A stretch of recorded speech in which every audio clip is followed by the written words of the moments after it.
Naura nanti tolong di ACC ya, yang mau masuk.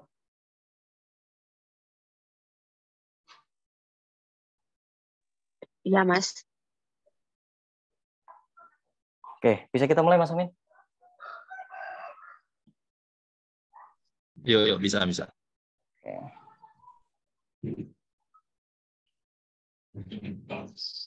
Assalamualaikum warahmatullahi wabarakatuh. Selamat malam, selamat pagi semuanya. Waalaikumsalam. Waalaikumsalam warahmatullahi wabarakatuh. Pagi, Kak. Gimana kabarnya semuanya di hari Minggu ini? Tetap bisa ngadain webinar. Kayaknya gangguin kalian ya? Atau justru ngisi waktu luang? Ngisi waktu luang, Kak. Alhamdulillah sehat walafiat. Teman-teman di sini rata-rata masih pelajar atau udah kerja? Aku masih pelajar. Masih pelajar. Aku mahasiswa, Kak. Mahasiswa. Masih 11-12 lah ya sama pelajar ya.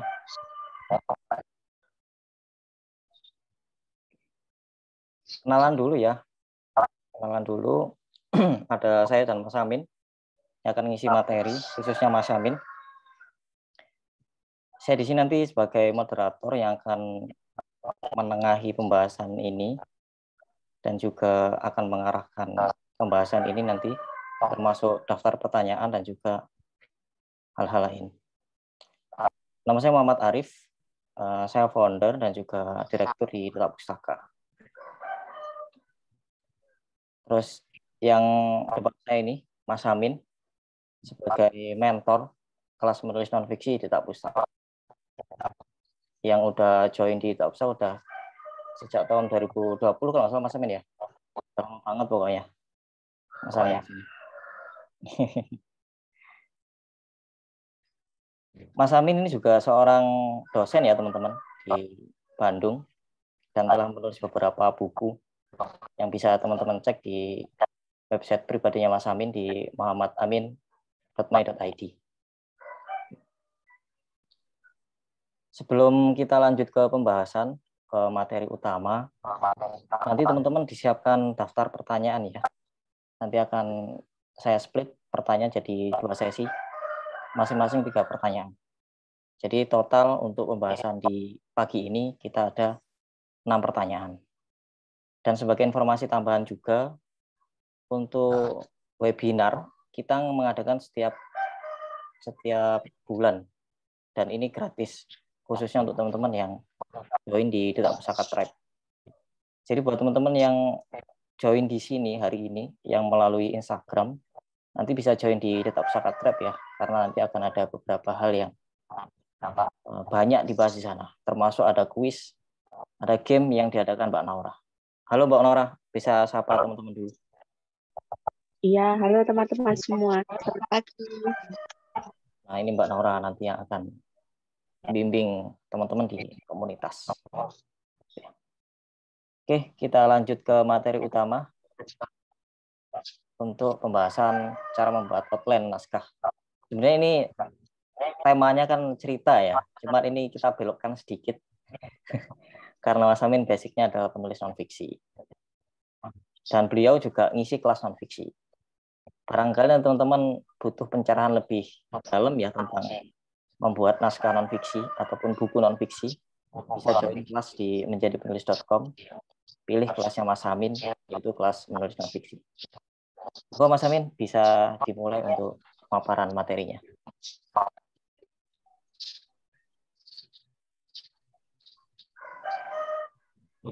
Rahim, Assalamualaikum warahmatullahi wabarakatuh. Waalaikumsalam warahmatullahi wabarakatuh. Waalaikumsalam warahmatullahi wabarakatuh. Oke, selamat pagi teman-teman semua. Alhamdulillah kita bisa bertemu via online ya, via Zoom ini. Tema kita ya, atau judul pada pembahasan webinar kali ini tentang buat outline. Sebetulnya kalau di flyernya outline cerita, cuman saya belum berani terjun ke situ. Walaupun saya tahu sedikit, cuman karena saya belum mempraktekkan secara maksimal, Jadi saya mengambil yang sudah pernah saya kerjakan saja.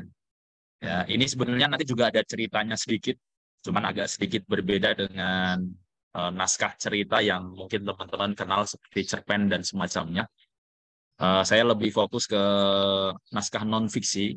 Ya, ini kalau baca naskah non-fiksi itu kita bisa lihat misalkan buku-buku seperti buku-buku how to ya, buku-buku misalkan cara-cara atau tips trik. Nah, itu yang biasa saya kerjakan.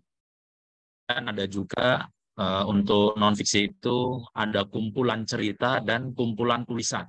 Jadi kalau misalkan teman-teman nanti punya artikel-artikel ya, mungkin di antara teman-teman ada yang suka nulis artikel entah di blog atau di misalkan dikirim ke media online atau bahkan majalah atau koran semacamnya, itu kan banyak artikel. Nah, itu bisa di clipping istilahnya. Nah, di clipping, kita clipping sendiri, kita jadikan buku, itu masuk kategorinya non-fiksi. Termasuk kalau teman-teman juga misalkan punya cerita nih, punya cerita misalkan bulan ngeblog isinya cerita panjang gitu kan. Ceritanya mungkin beda-beda gitu, tapi kita misalkan ambil satu tema. Tema apa gitu, ditulis dalam sebulan. Nah, terus ketika sebulan selesai, jadikan buku. Nah, itu juga bisa. Itu juga masuk kategori naskah non-fiksi. Ya. Tadi sudah diperkenalkan, nama saya Muhammad Amin. Untuk Instagramnya ada di @muhammadamin.id. Di sana saya banyak share tentang tips-tips menulis, ya, yang sebetulnya juga sudah banyak juga di blog saya juga ada, ya, di konten-konten saya seperti itu. Oke, langsung saja ke outline ya. Jadi sebelum masuk ke teknis sekali tentang pembuatan outline ya, itu kita harus kenal dulu apa sih sebetulnya outline itu. Ya. Outline sendiri ya, secara sederhana gambaran outline itu adalah gambaran umum daftar isi ya dari naskah yang akan ditulis. Nah, ini pengertian sederhananya seperti itu. Jadi ketika teman-teman tulis cerita sebelum menulis naskah atau apapun itu ya, naskah fiksi ini, maka perlu dibuat adanya outline dulu ya. Nah, outline ini sebetulnya langkah ketiga ya. Sebelumnya ada pertama itu menentukan premis dulu, kemudian kedua membuat mind map-nya ya, kemudian yang ketiga baru membuat outline-nya. Ini webinar dulu saya sudah pernah membahas di untuk premis dan mind map, saya sudah pernah bahas dulu juga sedikit menyinggung outline. Cuman di sini kita hari ini fokus ke outline dulu ya. Jadi untuk premis dan mind map naskah nanti silahkan dicari ya. Mungkin saya bocorin sedikit lah. Kalau premis itu intinya ya secara umum bukunya ini bahas apa ya. Ini tujuannya buat siapa, tujuan akhirnya itu apa, supaya orang kalau baca buku bisa apa. Nah, itu ya. Misalkan kalau saya pengen buku ini itu untuk mahasiswa yang nantinya di akhir kalau habis baca buku saya dia bisa lebih produktif ketika kuliah dan juga berorganisasi. Nah, itu contoh dari buku saya ya, yang terakhir itu ya, agar kuliah tak jadi sia-sia, itu kurang lebih seperti itu. Jadi bukunya untuk mahasiswa, saya kasih tips-tips, kurang lebih ada sekitar 30 tips dan beberapa cerita. Itu nantinya tujuan akhirnya supaya kalau habis baca buku saya, mereka lebih produktif dalam kuliah dan juga dalam organisasi. Mind map-nya, nah itu pokoknya segala apa yang muncul di pikiran kita. Jadi kan tadi udah premis nih, premis udah ketemu apa premisnya. Nah, mind map itu ya udah apa yang terlintas di otak kita dari premis tadi. Oh, ternyata ada tips ini, oh ada tips ini, oh ada cerita ini. Ada saya ikut misalkan pernah ikut seminar ini tentang ini ya, itu semuanya dimasukkan. Bebas. Kalau mind map itu belum disortir lah istilahnya ya. Nah, cuman untuk outline, nah ini pengembangan atau pemerincian dari mind map itu. Nah, jadi ketika masuk ke outline itu kita sudah fokus untuk memang tema-tema atau judul-judul ini akan kita masuk ke dalam naskah kita. Ya, kurang lebih seperti itu gambaran dari premis, mind map sampai ke outline ya. Jadi ini langkah ketiga. Oke. Kemudian kenapa sih kok nggak langsung nulis gitu? Mungkin banyak yang bertanya gitu kan. Kalau melihat yang temen, wah kayaknya enak ya nulis langsung aja. Pokoknya tulis, publish, tulis, publish, tulis, publish. Tapi kok pas saya nyoba sendiri, kok sulit ya? Kok enggak berhasil seperti penulis-penulis sekaliber itu misalkan di Wattpad kah atau di GWP atau apapun itu platformnya gitu kan, ataupun yang mungkin cetak fisik gitu, kok kayaknya cepet ya mereka, sebulan satu buku, bahkan sebulan kadang ada dua buku. Tapi kok saya ini sudah misalkan 2 bulan 3 bulan satu buku aja nggak selesai-selesai. Wah ini pasti ada yang keliru ini dengan teknisnya ya. Jadi ada teknis-teknis yang untuk kalangan pemula ya, penulis pemula itu lebih baik pakai formula ini gitu ya, pakai frames dulu, pakai mind map dulu, termasuk pakai outline dulu supaya nanti nah ini ya, fungsinya apa sih outline itu gitu ya. Nah fungsinya ada beberapa ya teman-teman. Yang pertama itu agar tulisannya terarah ya, jelas ya. Ini teman-teman sama lah kalau kayak mungkin ada yang sedang kuliah, ada yang sedang menyusun tugas akhir, itu kan biasanya dosen pembimbing suka minta outline ya, outline daftar isi sama seperti nulis buku ini, nulis naskah sama aja. Ya, jadi dosen akan minta dulu, sama seperti nulis juga akan diminta nih. Misalkan penerbit, tulisanmu akan nulis apa nih? Oh nanti saya bab 1 apa, bab 2 apa, sebabnya apa, tentang apa. Nah itu supaya apa? Supaya terarah. Oh hari pertama bab 1, oh ini dulu nih, saya tulis dulu. Oh sumbernya ini. Jadi kan terarah. Jadi misalkan, oh bab 1 nanti dikerjakan 2 hari. Bab 2 gampang, oh sehari selesai. Ada yang, oh ini mah 1 jam, 2 jam selesai. Nah, jadi itu ya, supaya terarah. Supaya jelas ini, oh 1 bulan kira-kira dengan naskah buku ini, selesai nggak ya outline saya ini? Atau naskah buku saya dengan outline ini? Oh ternyata kurang nih, ternyata selesainya 2 bulan. Kalau sebulan berarti dipotong setengah misalnya. Nah itu bisa kelihatan ya dari outline ini. Kemudian yang selanjutnya ya, selain terarah, tentunya dengan adanya outline itu kita juga bisa akan buat jadwal dan targetnya. Ya, tadi sudah saya singgung sedikit. Contoh misalkan, bab 1 saya tulis tanggal 1 Januari, targetnya pokoknya saya harus nulis misalkan 2 halaman, harus tanggal 1 Januari contoh nih. Terus nanti, oke, saya tanggal 2 rehat dulu. Nah, saya nanti mulai lagi, start lagi tanggal 3 Januari, masuk ke bab 2.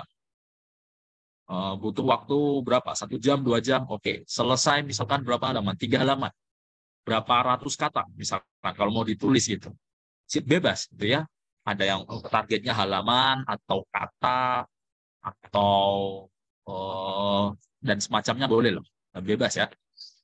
Dan ada jadwalnya. Oh ini tanggal berapa? Atau misalkan kalau lebih rinci lagi, mau buat yang lebih rinci lagi, selain tanggal, oh saya kerjakan jam berapa? Itu juga bisa. Oh saya mau fokus pokoknya setiap jam 9 pagi saya nulis sampai jam 10. Atau yang biasa nulis malam, oke lah habis kerja atau habis kuliah, sekolah, saya targetkan, oh setiap malam saya nulis nih, jam 9 malam atau jam 8 malam lah.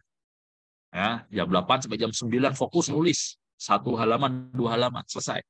Nah, itu sampai di situ pemerinciannya ya.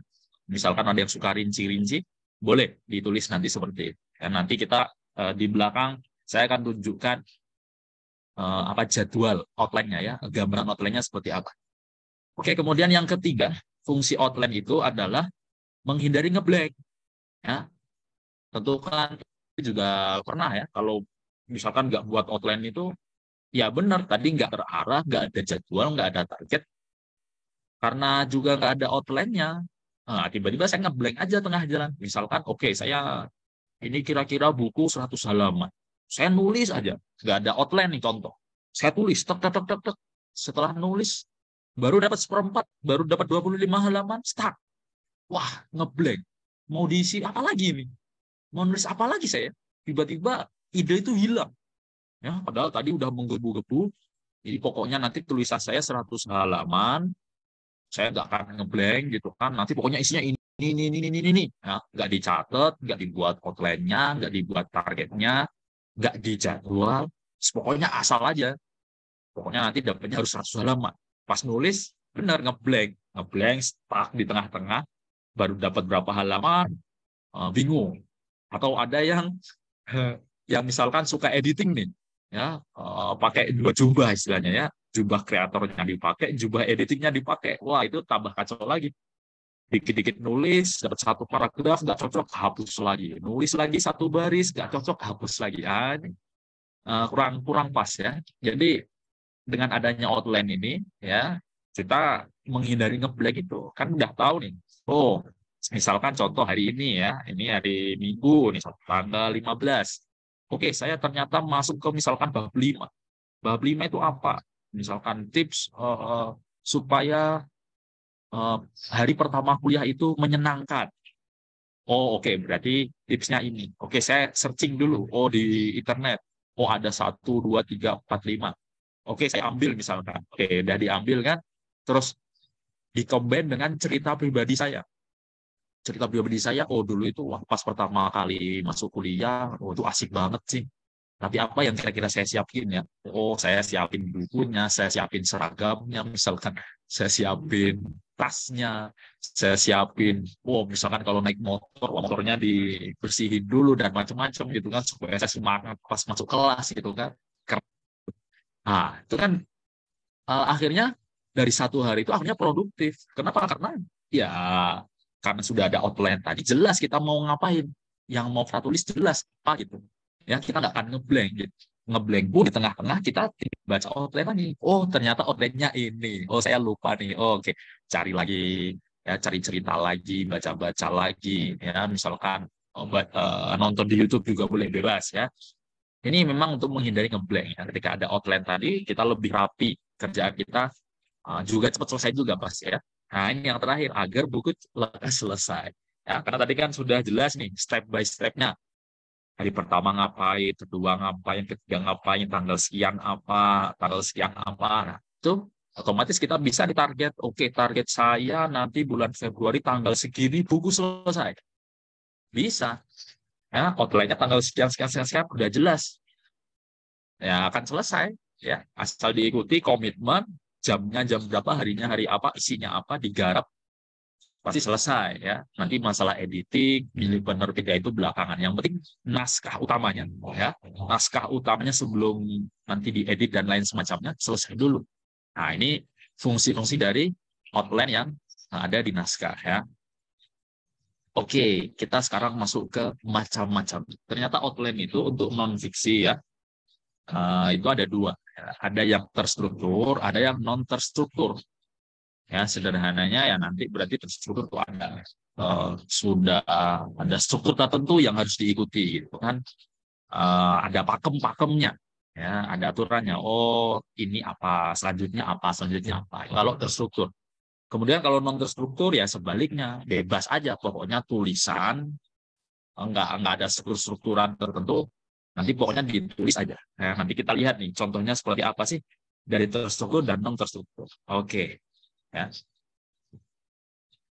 Nah, ini ada skema outline-nya nih. Skema outline yang terstruktur itu sangat cocok untuk buku-buku how to. Ya, tadi sudah saya singgung di depan.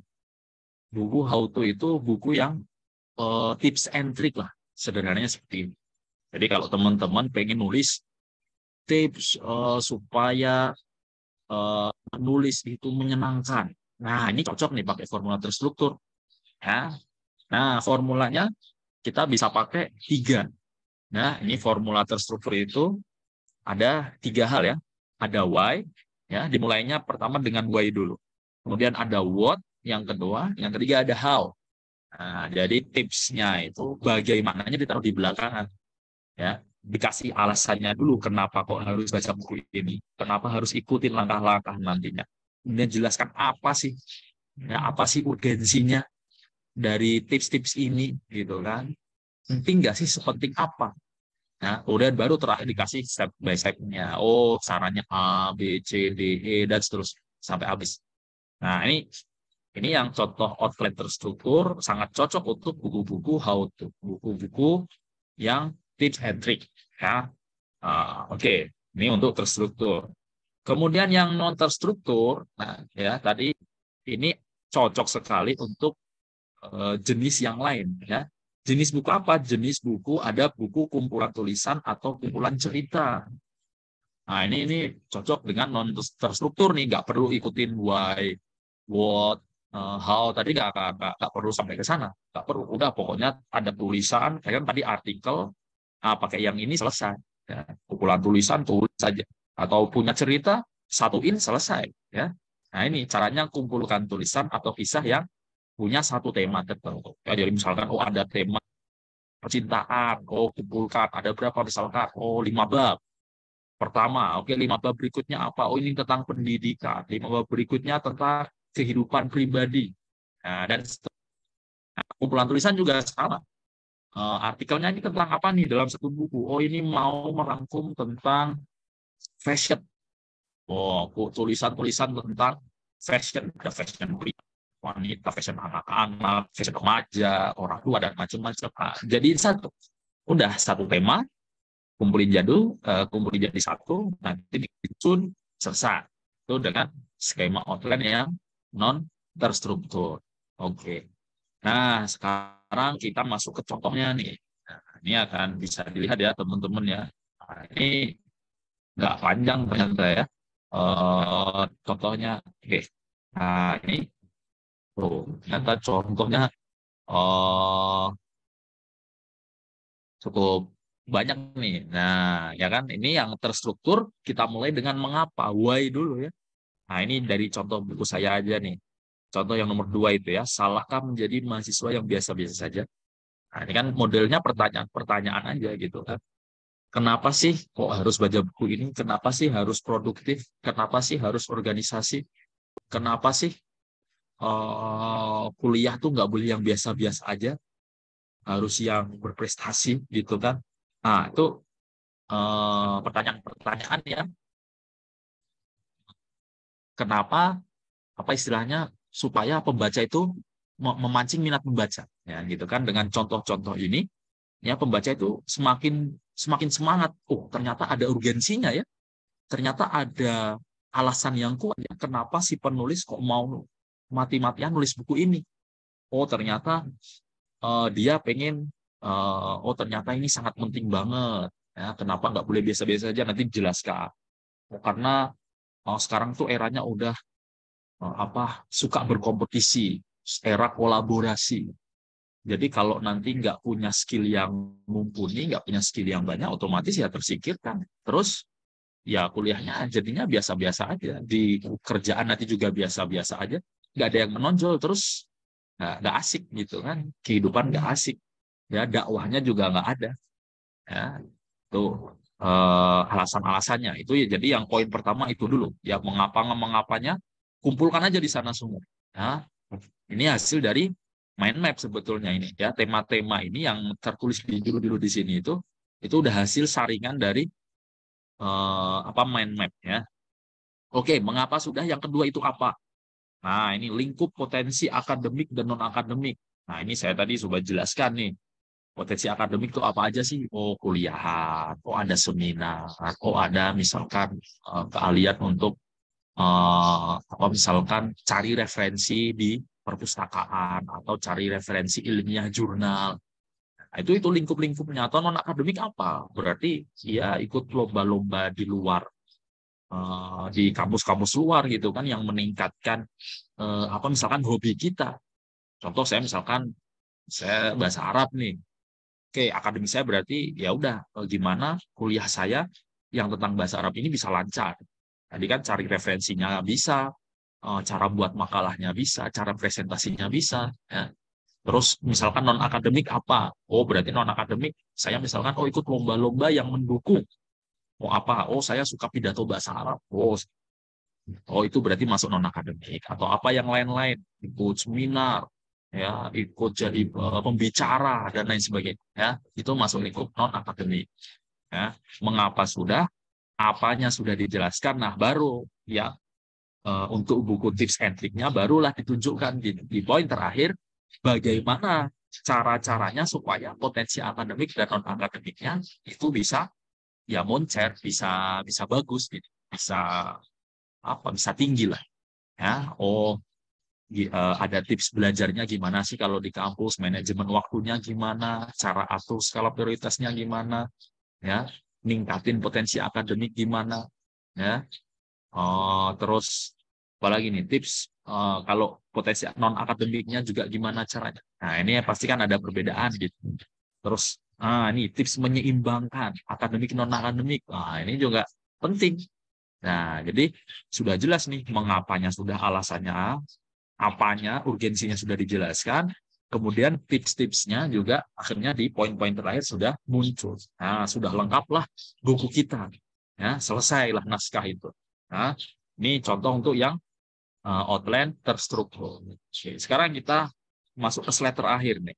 Ya, gimana sih kalau yang non terstruktur? Nah, ini lebih simpel. Ini sangat simpel. Namanya juga non terstruktur ya. Tadi sudah saya jelaskan. Kalau non terstruktur itu untuk kumpulan tulisan atau kumpulan cerita yang cukup kita buat, ya pokoknya satu tema aja. Ya, 1 sampai 5 ya. Temanya tema tentang perkenalan diri saya. Ya, cerita tentang diri sendiri atau keluarga. Nanti 5 tulisan berikutnya tentang kehidupan pertemanan saya. Terus tulisan 5 berikutnya tentang sekolah saya atau tentang kuliah saya. 5 cerita berikutnya yang terakhir misalkan dari nomor 16 sampai 20 itu tentang hobi saya misalkan. Nah, itu bebas. Itu cerita. Atau yang kumpulan tulisan boleh. Suka nulis artikel ya. Misalkan fokusnya ada yang suka nulis artikel tentang pendidikan. Udah jadi satu kan. Ya.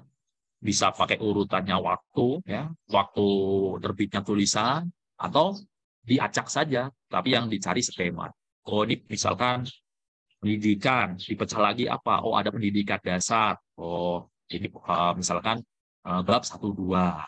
Nanti bab 3-4 apa? Oh, ini pendidikan menengah, ya, SMP SMA misal. Terus nanti 5-6 apa? Oh, ini untuk yang pendidikan tinggi, untuk anak kuliahan. Terus nanti ada pendidikan parenting, ada pendidikan misalkan untuk orang yang sudah kerja, andragogi, pendidikan orang dewasa, ya, nah, itu bisa. Sangat simpel kalau non terstruktur itu, ya seperti itu saja, kumpulkan yang setema, ya, tinggal diurutkan saja, jumlah halamannya bebas, mau disesuaikan, mau diubah lagi, mau ditulis ulang, bebas, ya. Ini untuk yang non terstruktur. Jadi itu ya gambaran dari outline naskah non fiksi. Baik yang terstruktur, yang cocok untuk buku-buku how to atau buku-buku tips and trick, ya, dan juga outline non terstruktur yang sangat cocok digunakan untuk naskah-naskah kumpulan tulisan atau kumpulan cerita teman-teman semua. Oke. Mungkin itu saja ya, saya nggak banyak, kita nanti lebih banyak sharing-sharing saja ya. Ini materinya sudah habis, sudah selesai ya, segini saja untuk outline ya, nanti lebih lanjut kita didiskusikan saja. Oke, terima kasih. Itu saja Mas Arif, saya kembalikan ke moderator. Oke, terima kasih Mas Amin untuk pemaparan materinya. Oke. Ini sebenarnya untuk materi ini, teman-teman bisa akses di kelasnya Mas Amin di menjadipenulis.com. Itu ada beberapa video pembelajaran yang totalnya sekitar 2-3 jam. Yang mana Mas Amin menjelaskan tentang cara menulis dari nol sampai bisa menerbitkan buku, khususnya buku non-fiksi. Oke. Buat teman-teman yang mau join kelasnya, nanti bisa akses di menjadipenulis.com, lalu pilih kelasnya Mas Amin, gitu ya. Oke, kita lanjut di sesi pertanyaan. Untuk sesi pertama dari Immaculata. Ini cewek apa cowok ya? Halo, tes. Ada Cewek. orangnya? Ada orangnya ini, Kak. Saya. Namanya siapa? Panggilannya? Immaculata. Panggilannya Immaculata. Oke, saya panggil Mbak Ima aja ya. Ya, enggak apa-apa. Terima kasih. Oke, ini saya bacakan Mas Amin ya. Salam kenal semuanya. Izin bertanya. Saya sudah daftar di salah satu penerbit dan memang mau cetak buku sendiri. Yang saya ingin tanyakan, kalau hasil tulisannya berupa autobiografi, apa saja yang harus diperhatikan? Apakah harus sesuai kenyataan 100% atau boleh ditambahkan atau dikurangi? Gimana Mas Amin? Ini langsung saya jawab aja ya. Boleh, langsung jawab aja. Oke, ya, saya sambil baca ininya juga nih pertanyaannya. Wah, hasil tulisan autobiografi, apa yang harus diperhatikan? Autobiografi kan ya memang tulisan biografi yang ditulis oleh kita sendiri. Jadi memang ini perjalanan hidup yang ya bisa dibilang perspektif pribadi, ya tidak ada campur tangan orang-orang di sekitar kita lah, saudara kita, teman kita, atau biasanya ditulis orang lain biografi gitu kan. Apakah harus sesuai kenyataan? Ya kalau pengen disampaikan benar-benar dan memang mau dibaca publik ya mestinya harus 100% ya. Tetapi kan namanya walaupun autobiografi ditulis sendiri sebetulnya itu juga ada keleluasaan bagi penulis ya. Kita yang sebagai penulis itu bebas. Mungkin ada sisi-sisi kehidupan yang sekiranya orang hanya perlu tahu, anggaplah misalkan dari 100%, ya 25% aja lah taunya. Boleh aja dipotong-potong, nggak perlu semuanya juga ya, nggak perlu semuanya ditulis gitu. Kita ambil poin-poin pentingnya yang kira-kira orang-orang itu ketika membaca itu, oh dapat nih poinnya, atau dapat nih pesannya, dapat nih tipsnya. Nah berarti kan kalau hanya seperti itu, otomatis kita nggak perlu dong semuanya ditulis gitu. Nggak perlu sampai 100% juga, bener-bener real. Enggak. Ya. Nah ini boleh ditambah, dikurangi boleh. Ya ini sesuai kebutuhan saja sebetulnya ya. Mana yang memang kira-kira mau kita tunjukkan kepada publik, ya. Mana yang istilahnya ya benar-benar jadi privasi kita. Udah yang tahu mah kita aja atau keluarga kita saja. Jangan hal-hal tertentu nggak perlulah orang lain ngerti gitu. Atau saya pengen taunya nanti orang biar ke sosmed saya aja gitu, nggak perlu di buku ini gitu. Yang di buku ini hal-hal yang esensi aja. Kalau saya begitu ya. Jadi di buku autobiografi ya sesuai esensi yang pengen kita tunjukkan ke publik aja nih di buku autobiografi itu apa. Oh kita pengen menunjukkan pesan-pesan kita tentang pendidikan. Ya itu aja yang kita perbanyak kisah-kisahnya, cerita-ceritanya ya tentang biografi keseharian kita yang tersangkut atau yang berkaitan dengan dunia pendidikan. Atau kita mau ambil yang lain. Saya pengen orang itu kalau baca tulisan ini dari biografi, autobiografi saya tuh, nanti orang bakal dapat insight-insight tentang misalkan fashion. Ya udah, berarti gimana saya ceritakan fashion saya sehari-hari. Oh, fashion saya kalau mau kuliah begini, kalau mau kerja begini, kalau di rumah begini, kalau ketemu teman begini. Nah, itu kan nanti orang-orang ngeh. Oh, jadi ketika baca cerita, oh ternyata penulisnya tuh kalau pas anggaplah kondangan tuh gini ya. Penulisnya tuh kalau pas ketemu temen tuh gini ya. Nah itu terlihat dari pesan-pesan yang disampaikan. Jadi nggak jadi masalah. Nggak harus 100% benar-benar sesuai kenyataan. Ya itu lebih bagus kalau sesuai kenyataan ya.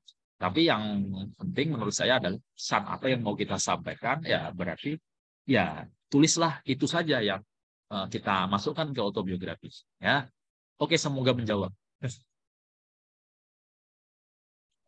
Oke, lanjut. Ini masih berhubungan, Mas Amin, dari Mbak Ima. Yo, lanjut. Oke, boleh. Minimal berapa ribu kata? Ini teknis banget ini. Untuk apa? Autobiografi? Iya, minimal berapa ribu kata per bukunya? Aduh, ini kalau ngomong berapa ribu kata ini kadang apa ya? Nggak, apa istilahnya ya? Tidak bisa ditentukan juga karena ya kalau anggaplah kalau misalkan ke penerbit besar gitu. Kalau sepertinya 150 lah minim halaman ya, halaman A5. Saya kurang ngerti kalau berapa ratus katanya atau berapa ribu katanya, saya kurang ngerti. Biasanya seringnya mereka nggak pakai, jarang yang pakai ukuran sekian ribu kata, itu biasanya artikel gitu, yang saya paham ya. Kalau kayak buku, seringnya itu dia patokannya lebih ke halaman sih. Kan kadang-kadang beda ya, buku cerita nanti mintanya 200 halaman. Ada ya buku biografi 100-150 halaman cukup. Gitu. Nah, itu kayaknya tiap penerbit juga akan punya kebijakan yang lain-lain. Gitu. Akan lebih bebas kalau misalkan kita nerbitin sendiri, ya mau self publishing atau misalkan kita pakai penerbit yang kita bayar dulu ya, kita sistem PO gitu kan, sistem POD istilahnya ya, print on demand. Jadi kita pesan, saya mau cetak 5 aja dong. Nah itu kan sesuai semau kita isinya berapa. Biasanya dia dia hanya ngasih harga aja, range harga, cuman nggak memberikan batasan ini harus berapa halaman gitu. Ya kalau buku itu sih yang biasanya ngasih batas halaman itu penerbit mayor gitu. Anggaplah kayak Gramedia. Nah, yang kayak gitu-gitu dia biasanya ngasih batas minimal, pokoknya tulisannya segini, sekian halaman. Itu yang saya paham ya. Koreksi mungkin teman-teman kalau ada yang sudah pernah menerbitkan buku-buku biografi, boleh. Oke, itu Mas Arif. Oke, siap. Tapi kalau secara umum ya, ini saya jawab dari perspektif penerbit. Iya. Biasanya itu sekitar 20.000 sampai 75.000 kata. Segitu, Oh kan? gitu. Iya, iya. Lanjut dari Kak Anastasia. Kalau kita menulis buku self-improvement atau buku motivasi, bagaimana kita mencari bahan materinya atau risetnya gimana, Mas? Oke, nah ini menarik nih, ya menulis buku self-improvement. Ya, ini buku-buku yang lagi hype ya kalau di buku non-fiksi itu self-improvement nih. Tapi memang untuk self-improvement nih, yang buku-buku yang bagus ya, yang pernah saya baca, teman-teman juga pasti juga baca, itu memang wah materi dan risetnya benar-benar bukan main-main gitu. Memang perlu ya anggaplah dana yang lumayan gitu kan, perlu disokong dengan dana-dana fund dari beberapa, mungkin ada yang kadang pakai sponsor, ada yang pakai biaya pribadi gitu kan untuk risetnya gitu. Kalau memang tulisannya ini berbasis ilmiah dan macam-macam, nah itu otomatis ya. Atau misalkan yang kalau buku-buku luar negeri nih, yang sering saya baca itu dia suka ngambil cerita. Nah ini kan cerita banyak tuh. Kalau cerita-cerita kan sepertinya lebih mudah dicari ya di internet. Anggaplah artikel-artikel gitu, kumpulan-kumpulan cerita-cerita itu kan sepertinya lebih mudah dicari. Nanti tinggal dikontekstualisasikan dengan self improvement kita itu tentang apa sih?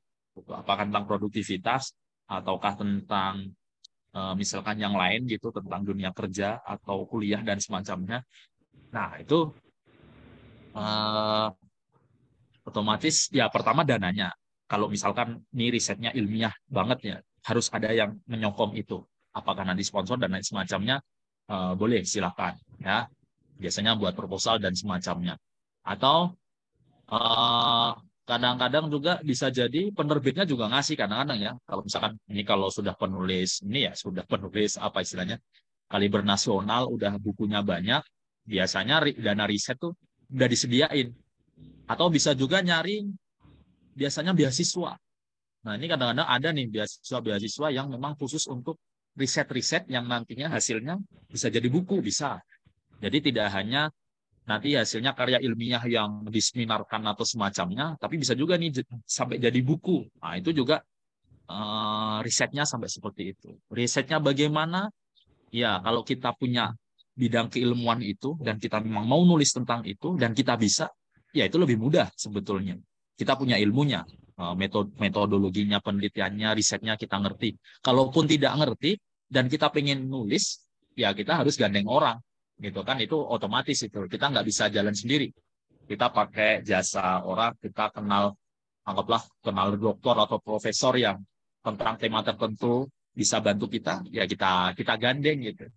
Itu ya kira-kira gambaran kalau mau riset untuk self improvement memang ya dananya harus lumayan, dan kita perlu menggandeng pihak-pihak atau stakeholder yang supaya buku kita ini lebih lebih kredibel istilahnya, ya lebih dipercaya orang gitu kan. Kita gandeng penulis ternama siapa, kita gandeng praktisi siapa, atau kita minta testimoni dari penulis-penulis terkenal yang sesuai dengan tema kita. Nah, itu salah satu contoh-contoh caranya ya, supaya tulisan kita lebih diterima di pembaca gitu.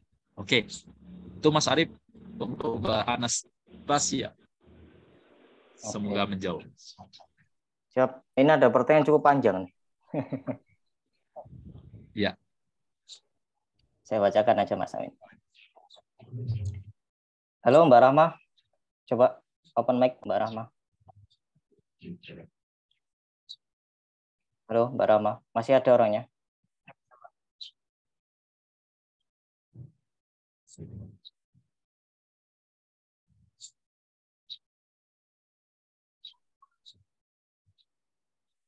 Saya bacakan aja deh Mas Amin.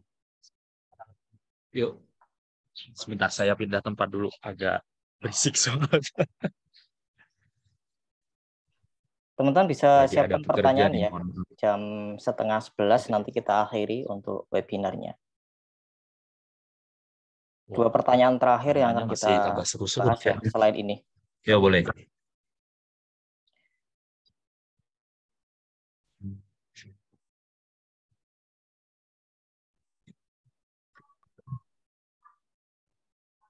Oke. Udah Mas Amin? Yuk. Gimana? Oke, halo Kak, nama saya Rahma. Saya mau tanya, dulu saya pernah membuat naskah buku non-fiksi, DIY. Sebenarnya tulisannya sudah banyak, tapi saya meneruskan, karena menurut saya walaupun ini buku DIY, buku ini syarat ilmiah kimia gitu. Sedangkan pendidikan saya hanya lulusan SMK. Saya takutnya tulisan saya kurang kuat, walaupun referensinya dari jurnal-jurnal yang ada di internet dan sudah dipraktekkan sendiri. Mungkin ini dipecah beberapa poin kali ya. Yang awal ini antara pendidikan dan juga yang ditulis nggak berkorelasi. Ini gimana Mas Amin? Wah. Aduh, Mbak Rahma ya, wah panjang sekali nih soalnya nih. Oke. Bentar, saya oke ya. Ini sudah punya naskah naskah non fiksi ya. DIY, apa nih DIY nih? Saya nggak paham nih. Kalau diterangkan Mbak Rahma, DIY itu apa? Kami berdua nggak paham. Iya, saya baca ya dari Istimewa Yogyakarta nih. Iya. Apa nih DIY nih? Aduh, Stanford. Bisa dijelaskan iya, sedikit? Iya. Apa? Ya, ini Mas Amin. Do it yourself. Do it yourself. Oh, gimana nih? Oh, tapi syarat kimia. Oh. Do it yourself tapi syarat kimia. Ini gimana nih saya menggambarkan bukunya nih. Oke, lulusan SMK, oke, referensinya dari jurnalnya internet, sudah praktek buat sendiri. Ini sebetulnya ya bagus ya. Itu sudah referensinya dari jurnal, sudah dipraktekkan juga. Ini sebetulnya kalau untuk anak kuliahan, ini kalau misalkan dia jurusan kimia, ya ini sudah bisa ditulis sebetulnya ya. Ini bisa jadi sebetulnya kalau ngelihat tulisan ini sebetulnya itu sudah bisa jadi anggaplah laporan ilmiah gitu ya, yang bisa diseminarkan, bisa webinarkan gitu kan. Nah, terus bisa dibuat buku. Nah, ini mau diarahkan ke buku gitu kan. Itu sebenarnya bagus juga ya, karena kan ini pasti juga ada pembimbingnya. Saya sedih naskah itu mangkrak karena nulisnya benar-benar serius. Wah, sampai nyari tulisan luar. Gelar pendidikan kurang begini kan. Nah, ini yang sebelumnya sudah saya singgung tadi ya, yang di bagian riset tadi. Jadi supaya istilahnya kita kecipratan ilmunya, ya itu ya kita gandeng orang. Ini kan biasanya ada pembimbingnya nih, ada gurunya gitu kan di SMK ya. Anggaplah guru kimia gitu. Nah, itu kan pasti punya titel lah, minimal S1 gitu, sarjana pendidikan lah atau sarjana sains gitu, SSI gitu. Nah, ajak aja itu gurunya. Kalau saya pribadi ya, saran saya ini itu tadi bukunya udah konsultasi aja ke bapaknya, Pak, saya udah nulis buku tadi tentang do it yourself, syarat kimia ya, ilmiah kimia, saya udah cari jurnal, saya tulisan luar negeri sudah saya tulis.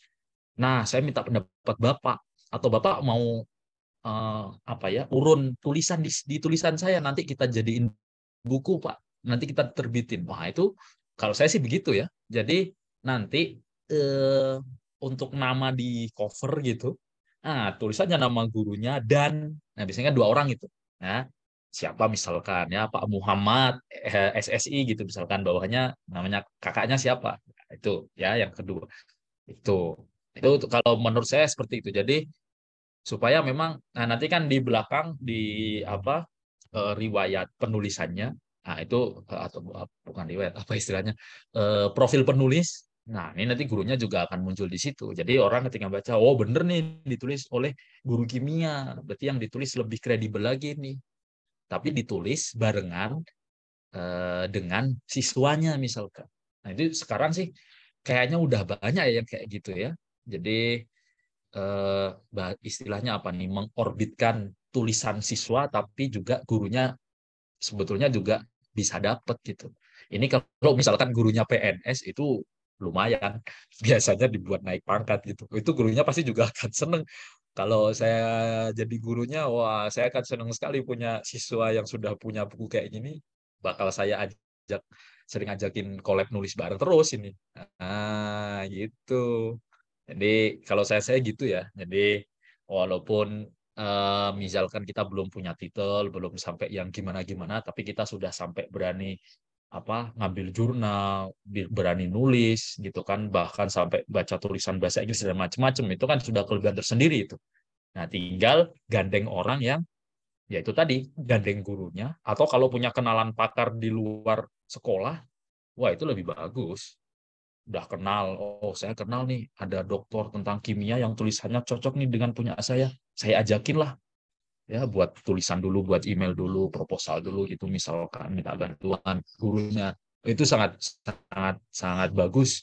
Saya yakin juga apa ya, ketika dibawa ke penerbit seperti itu, ya penerbit juga lebih percaya ya, karena tidak hanya siswanya, ternyata ini juga oh collab nih sama gurunya, collab nih sama anggaplah kayak pakar kimia. Wah, itu bakal bagus ya. Nama beliau melejit karena punya karya, punya nama kita pun juga akan melejit karena kita ya bahasanya sih nebeng gitu kan, nebeng ke beliau yang sudah lebih pakar duluan gitu, atau guru kita tadi ya. Oke, itu ya. Semoga menjawab ke Kak siapa nih? Kak Anastasia ya. Rahma. Siapa sih? Oh, Kak Rahmayuni. Rahmayuni. Sorry. Iya, iya, iya. Oke, begitu Mas Arif jawabannya. Gimana Mbak Rahma? Siap. Apakah sudah mewakili? Oke. Satu pertanyaan terakhir ya. Yuk, monggo. Oke. Yuk. Wah, ternyata ramai sekali Mas Arif. Berarti ya lain-lain ditanyain di grup aja. Atau langsung chat saya boleh. Oke. Lanjut Mas Arif, mana? Yuk, monggo yang tanya satu pertanyaan terakhir ya. Yuk. Kalau malas nulis bisa open mic, diskusi. Nah, itu Kak Anesom itu dibaca boleh? Yang mana nih? Tuh. Berminat nulis fiksi novel, setelah beberapa kali buat karya di satu platform nulis, ide outline saya kurang menarik. Sampai sekarang masih buat outline yang bisa benar-benar hidup dan membekas di ikatan pembaca. Nah, itu dan membekas. Wah, ini kembali lagi nih, ini risetnya juga harus mendalam nih. Ya, saya langsung jawab ya. Mas Arif ya. Monggo langsung aja. Oke, Yang lain ya bisa Kak siapkan Anisom. pertanyaan ya. Satu terakhir deh. Oke, yo. Nah, jadi wah, untuk novel itu memang fiksi yang eh, apa ya, nyangkut di ingatan pembaca itu memang risetnya lumayan. Risetnya harus benar-benar. Saya pernah, saya agak lupa nih, pernah denger YouTube, pernah nonton YouTube siapa ya penulisnya, ya Allah saya lupa. Sorry. Salah satu penulis novel terkenal. Ya Allah, kok saya lupa sih namanya. Andrea Hirata, sorry. Andrea Hirata. Andrea Hirata atau Terelie lah. Ya, Andrea Hirata. Andrea Hirata saja. Andrea Hirata tuh pernah bilang, waktu itu buku apa ya kalau nggak salah, Sirkus Pohon. Nah, Sirkus Pohon itu eh, kan panjang ya ceritanya, asik seru gitu. Risetnya tapi yang panjang. Ya ternyata memang untuk menciptakan novel nih terutama ya, yang itu harus istilahnya apa ya? Ya ini jam terbang, terus membangkitkan imajinasi pembaca dan macam-macam, itu otomatis jam terbang itu sudah sangat ini ya. Kemudian bacaan kita sehari-hari juga bagaimana, EYD kita dan lain semacamnya, gaya bercerita kita, banyak banyak hal yang pada akhirnya membuat apa ya, istilahnya karakter-karakter yang kita munculkan di cerita itu akan lebih diterima pembaca, lebih membekas di ingatan pembaca. Ya, mungkin saya kasih tips sedikit untuk outline sebelum ke outline. Ini kalau outline fiksi itu nanti boleh di searching ya. Ini agak agak sedikit lebih rumit memang kalau untuk fiksi ya. Kalau non fiksi tadi kan mudah ya, terstruktur non struktur selesai. Kalau untuk fiksi kayak novel atau cerpen gitu memang lebih kompleks. Jadi ada ditentukan dulu misalkan tokohnya siapa dulu. Ya mungkin kakak belum buat ya, atau mungkin ada sudah ada tapi belum dipecah gitu, belum dijelaskan lebih rinci. Jadi pertama kalau saya ya, eh, tokohnya siapa dulu, munculkan semua A B C D E F G, wah semua yang mau kita taruh di cerita kita munculkan dulu. Terus ciri-ciri fisiknya apa? Oh si A rambutnya begini, kalau jalan itu begini. Terus setelah apa, kriteria fisiknya sudah, ciri fisik sudah, kemudian wataknya bagaimana? Oh yang A suka marah, yang A, yang B itu penurut, yang C itu pokoknya gampang dibohongin, yang D itu macam-macam. Ditentukan dulu. Dan sifat-sifat itu jangan dibuat, kalau saya sering bilang jangan dibuat hitam putih ya. Dibuatlah watak atau karakter itu dengan analisis SWOT. Jadi satu orang itu punya empat hal gitu. Kekuatannya apa, kelemahannya apa, eh, kemudian kelemahannya dia apa, apalagi ya, strength, weakness, opportunity-nya untuk dia apa, kesempatan dari cerita itu supaya dia lebih menonjol itu apa, dan juga tantangannya dia apa. Nah itu harus dimunculkan dulu tuh, ya. Kemudian kalau sudah semua, terus dibuatlah apa ya, alurnya bagaimana. Alurnya gimana dari cerita awal sampai habis, konfliknya gimana, terus sampai klimaksnya bagaimana, anti klimaksnya gimana, ya endingnya gimana, pakai plot twist kah, atau normal kah, atau tidak terduga, atau diserahkan kepada pembaca, itu silahkan ditentukan dulu. Ya, kemudian dibuat ringkasan tiap bab. Nah, ini udah teknis banget tuh tadi ya. Dibuat ringkasan tiap babnya berdasarkan alur yang sudah dibuat tadi. Oh, ini bab satu saya masuk alurnya yang ini sampai sini. Nanti bab 2 mulai dari sini sampai sini. Nah, itu ya.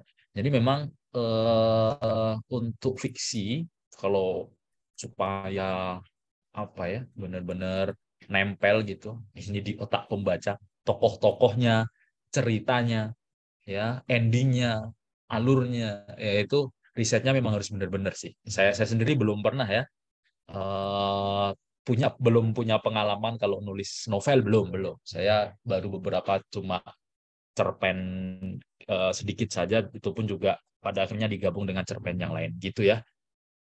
Oke, semoga menjawab ya Kak Anisom. Oke. Yap. Sudah Mas Oke. Arif? Saya pikir Jawab. udah cukup ya untuk webinarnya. Heeh. Buat teman-teman yang Ya, mau belajar lebih jauh tentang non-fiksi, buku non-fiksi, bisa join kelasnya Mas Amin yang udah saya cantumkan di meeting chat ya. Teman bisa join di situ. Lalu untuk webinar selanjutnya, nanti akan ada informasi di komunitas Data Pusaka Trap. Buat teman-teman yang belum join dulu ya. Barangkali ini dapat informasi dari Instagram, karena tadi langsung di-share sama admin. Mungkin satu kalimat motivasi Mas Amin untuk teman-teman penulis di sini sebelum kita akhiri gitu. Bisa Mas Amin? Ya, oke. Kalimat terakhir, iya, mulai aja dulu. Iya, gitu ya. Jadi apapun itu, apalagi menulis buku itu, ya dimulai aja dulu. Ya, kadang-kadang kita terlalu banyak mikir yang gimana-gimana, terlalu banyak pertimbangan ini itu, jadi malah nggak mulai-mulai. Coba dimulai aja dulu, dibiasain aja dulu. Ini mungkin saya sambil sedikit cerita dikit. Saya tuh kalau udah lama nih nggak nulis ya. Awal Januari kayak gini tuh paling seneng saya ikut ada event teman-teman. Kalau mungkin ada yang pasti di sini saya yakin semoga ada yang ikutan atau belum ya. Ada 30 hari bercerita tuh di Instagram ya. Coba di stalking IG-nya 30 hari bercerita. Itu keren-keren asli. Itu dia ajakan nulis rutin setiap awal tahun. Jadi itu udah saya ikut sekali atau 2 kali gitu.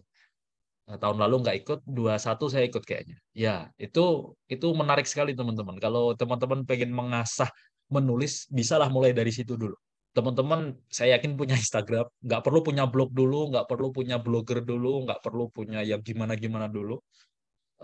Oke, berbekal HP, ada Instagram, tulis aja di note, ya, tulis di note. Terus kalau covernya tinggal install Canva, nanti kasih gambar, kasih judul, kasih hashtag ya, tag 30 hari bercerita, udah upload, eh, kita share di postingan kita. Nah, itu menarik kalau menurut saya. Jadi itu saya sendiri ini juga lagi jalan gitu kan, ini udah setengah-setengah jalan ya sampai hari ke-15 gitu kan. Itu menggugah semangat saya kembali untuk menulis gitu. Saya udah agak lama off nulis, hampir setahun lebih gitu. Jadi ini cukup lumayan untuk melemaskan jari gitu kan ya, mengingat-ingat kata, memilih diksi kata lagi, merangkai cerita ya, ada yang buat puisi dan macam-macam. Itu saran saya gitu.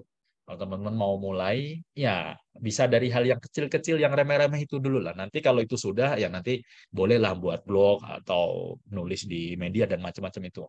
Sangat bisa. Yang penting kita pembiasaannya itu dulu yang menurut saya yang paling penting. Ya, oke itu Mas Arif. Semoga semakin semangat teman-teman dalam menulis ini. Oke, Oke teman-teman, terima terima kasih kasih. untuk waktunya. Terima kasih Mas Amin sudah menyediakan waktu Siap, siap. buat kita untuk Oke. belajar membuat outline dari Mas Amin. Sebelum saya tutup, teman-teman nanti bisa bikin story tentang ini ya, tentang webinar kita. Bisa tag Mas Amin dan juga tag Data Pusaka. Nanti postingan terbaik akan mendapatkan hadiah spesial dari Data Pusaka. Oke, saya akhiri untuk webinarnya. Sampai jumpa bulan depan. Wassalamualaikum warahmatullahi wabarakatuh. Waalaikumsalam warahmatullahi wabarakatuh. Terima kasih. Oke, Terima Sama-sama. kasih, Kak. sama-sama. Sampai jumpa teman-teman. Yuk.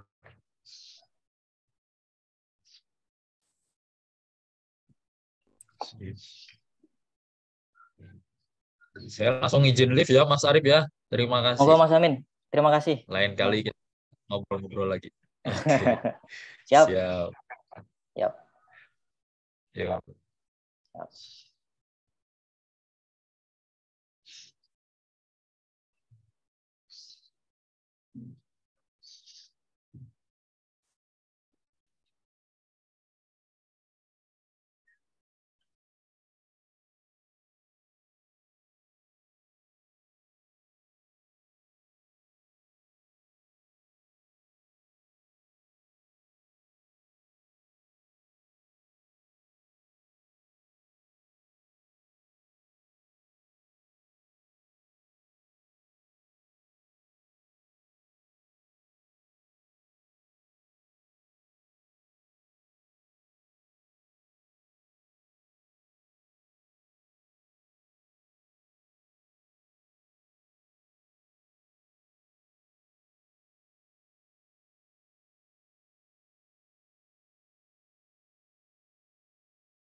Halo Naura. Iya, halo.